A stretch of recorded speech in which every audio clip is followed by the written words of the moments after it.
নমস্কাৰ, মই হিৰণ্য কুমাৰ নাথ, চিপাঝাৰা ফ্লৰিকা নাৰ্চাৰীৰ পৰা আপোনালোকক আজি মোৰ নাৰ্চাৰীখনৰ কিছুমান ঠাই দেখুৱাবলৈ লৈছোঁ। আহক, এয়া আমাৰ মিঠাপত্তি পাণৰ খেতি।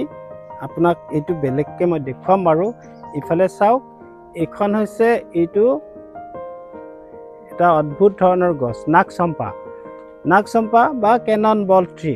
এইটো দৰং জিলাত আৰু দ্বিতীয়ডাল নাই, অসমতো বহুত বেছি নাই। এই গছডাল পিছত আমি এইটোৰ বিষয়ে সবিস্তাৰে বৰ্ণনা কৰিম। কেৱল জানিব যে এইজোপা অতি দুৰ্লভ গছ।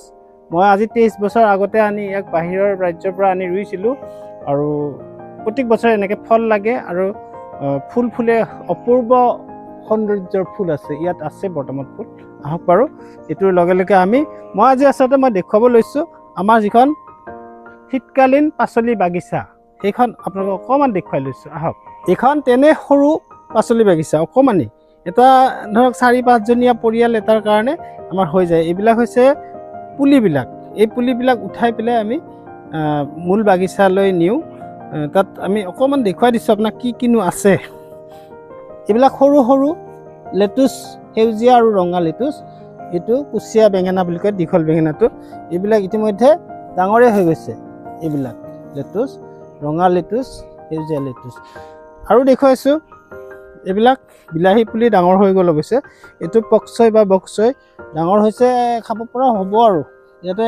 ইয়াৰ মূল হৈছে, ইয়াৰ গুৰিটো খুব মোটা হ'বগৈ, তেতিয়া খাবলৈ ভাল হ'ব। সাধাৰণতে এইটো মাছৰ লগত, মাংসৰ লগত খাই। আমি বাৰু নিৰামিষ ভোগী, আমি নিৰামিষে খাওঁ। বিলাহী ইতিমধ্যে লাগিব আৰম্ভ কৰিছে, ডাঙৰ হৈছে, ধুনীয়া চেহেৰা। এইটো পলি গ্ৰীণ হাউচৰ ভিতৰত আমাৰ এইটো মোৰ শাকনি বাগিচাখন। আহক চাওঁ। এনেকৈ যদি আপুনিও অকণমান ঠাইত কৰি লয়, এইটোত বেছি নাই, 600 বৰ্গফুট আছে মাত্ৰ। 1000 বৰ্গফুটমান কৰিব পাৰিলে বহুত ভাল। এতিয়া আমাৰ প্ৰথমতে চাওক, এইটো ফ্ৰান্স বিন ইতিমধ্যে লাগিছে। এইবিলাক 100% অৰ্গেনিক আৰু সম্পূৰ্ণ নিৰাপদ। আমি ইতিমধ্যে লাগিছে, এইবিলাক যথেষ্ট লাগিছে বাৰু। আৰু প্ৰত্যেক জোপাতে লাগিছে এনেকুৱা 50 জোপা 60 জোপামান হ'ব। এইখিনিৰে আমাৰ হৈ যাব গোটেইখিনি পৰিয়াল ধুনীয়াকৈ। আকৌ ইয়াৰ পিছে আকৌ মটৰবিলাক উঠিব ধৰিছে। এইবিলাক মটৰবিলাক এইটো খাব পাৰি। ব্ৰকলি হৈছে, বিলাহী লাগিছে বাৰু। এইবিলাক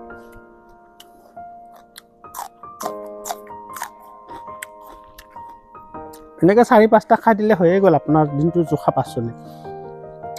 বৰলাই, এইবিলাক আমাৰ স্থানীয় থলুৱা বৰলাই, বৰ ধুনীয়া।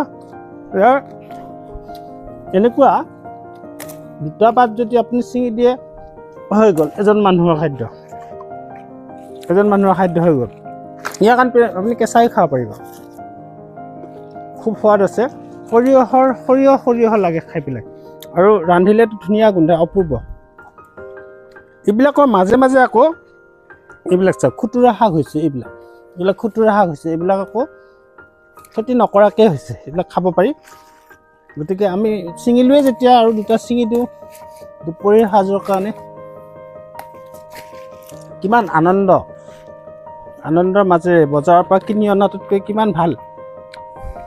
এয়া হ'ল মূলা উঠাব পৰা হোৱা নাই, তথাপি আপোনাক দেখুৱাবৰ কাৰণে এটা উঠালোঁ। আৰু এইবিলাক ইমান সোৱাদ যে আপোনাক মই এতিয়া খায়ে দেখুৱাব পাৰিলোঁ, সেইটো অলপমান চাফা থাকিলে। এইবিলাক ধুনীয়া মূলা।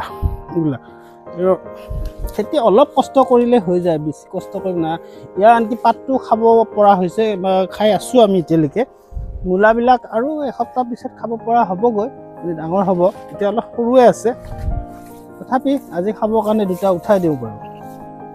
আকৌ পূজাত ব্যৱহাৰ কৰিবৰ কাৰণে ইয়াত ফুলো আছে মাজে এইবিলাক ফুল ধুনীয়া ফুল হৈছে। এইবিলাক গেন্ধা ফুল, পূজা কৰিবৰ কাৰণে এয়ে যথেষ্ট। এতিয়া মই দেখুৱাইছোঁ আৰু কি খেতি আছে। বন্ধাকবি বান্ধ খাবলৈ ধৰিছে, জলকীয়া লাগিব ধৰিছে। এইবিলাক জলকীয়া, এইটো বন্ধাকবি একোটা 2 কেজিমানকৈ হ'বগৈ, আৰু বেছি দিন নাই। এইটো ব্ৰকলি জাষ্ট ওলাইছে। ব্ৰকলিৰ মাজত মই হেৰাই যাম ইয়াৰ ভিতৰত, ইমানেই ওখ পাখ হৈছে। চাওকচোন কিমান সুন্দৰ ব্ৰকলি। এই ব্ৰকলিবিলাকৰ এটাতে 2 কেজি 1.5 কেজি হৈ যায়, আৰু 100% অৰ্গেনিক। ইয়াত কেৱল গোবৰ ব্যৱহাৰ কৰা হৈছে, আৰু এইবিলাক কিবাকিবি খলিহৈ বা কেঁচা গোবৰৰ পানী এইবিলাক আমি দিওঁ। এইবিলাক এইবিলাক সমস্ত মটৰ ৰুই দিছোঁ। আকৌ ওপৰত গ্ৰীণ হাউচটোৰ বাকীখিনি অংশ এনেই আছে, গতিকে ইয়াৰ চাঙত উঠি যাব। এইটো ধুন্দুলি বা এতিয়া সময় হৈছে কোমোৰা, দীঘলীয়া সৰু সৰু কোমোৰা। এই মটৰবিলাক ইতিমধ্যে ফুলিব আৰম্ভ কৰিছে, মটৰ হ'ব আকৌ। এয়া এইখিনি একেবাৰে সৰুকৈ আমি খুব জৰুৰীভাৱে পাচলি লাগিলে আমি ইয়াৰ পৰা ছিঙি পেলাই খাব পাৰোঁ। আৰু পাচলি বাগিচা আমাৰ ইয়াতকৈ ডাঙৰকৈ আছে বাৰু এখন, সেইখনো আপোনালোকক পাৰিলে দেখুৱাম। এয়া ফ্লৰিকা নাৰ্চাৰী, আপোনালোকক স্বাগতম জনাইছোঁ। আপোনালোক ইয়াতে আহিব, আমি ফূৰ্তি কৰিম, পিকনিক খাম, আৰু লগতে পাচলি বাগিচাৰ পৰা পোনে পোনে উঠাই চৰুত দিম। সেইটোৱে মোৰ লক্ষ্য, যে এইটো মূলা ডাঙৰ হৈছে, এইটোনো আৰু কিয় ইয়াক বেচেৰাক ৰাখি থওঁ, এইটো আজি খাব লাগিব ইয়াক।